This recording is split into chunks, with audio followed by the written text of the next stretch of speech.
They say the land remembers, but what it remembers is up to the blood spilled into it.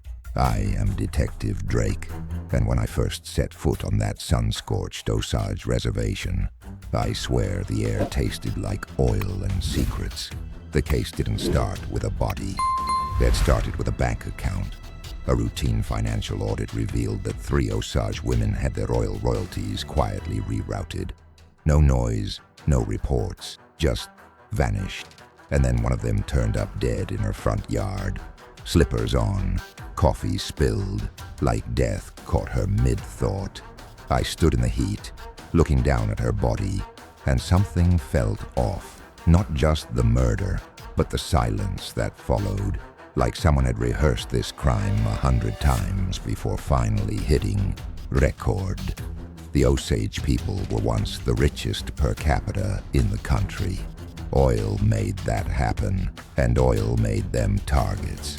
At first glance, it looked like a string of personal tragedies, natural causes, accidents, misfortune. But the pattern whispered a different story, a slow erasure. I met with her sister, eyes hollowed out from grief. She didn't speak much, but her silence had weight. She didn't trust me. Not yet. Can't blame her. Every lawman before me had either disappeared, quit, or turned up in someone's pocket. Then I found something strange. A bottle of insulin in the victim's fridge, unopened.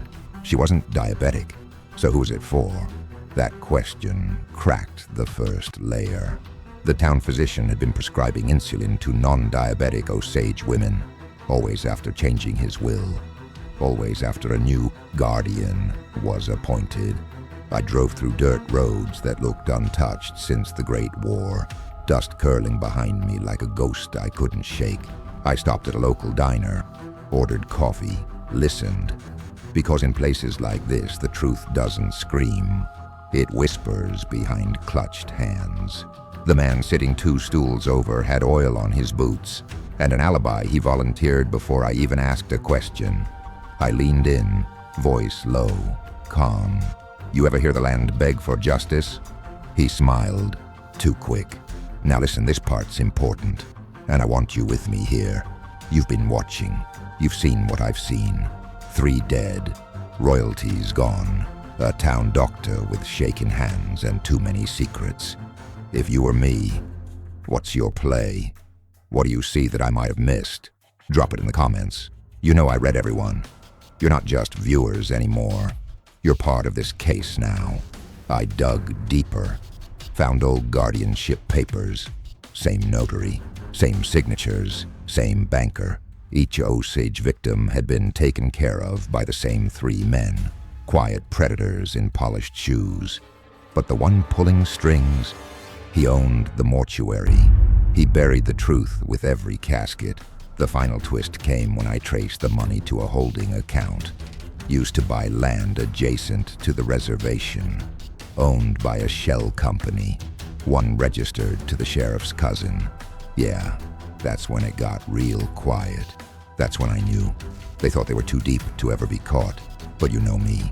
I don't scare easy, and I don't stop. Before I wrap this up, I want to leave you with something. Greed doesn't wear a mask. It wears a smile. It shakes your hand. It passes the salt. And in places where justice sleeps, men learn to kill with paperwork. Oh, and hey, if this case had your brain ticking like mine, do the smart thing. Leave your prints on this channel. You know, like, comment, subscribe. Consider it your digital alibi, in case I need you on the next one.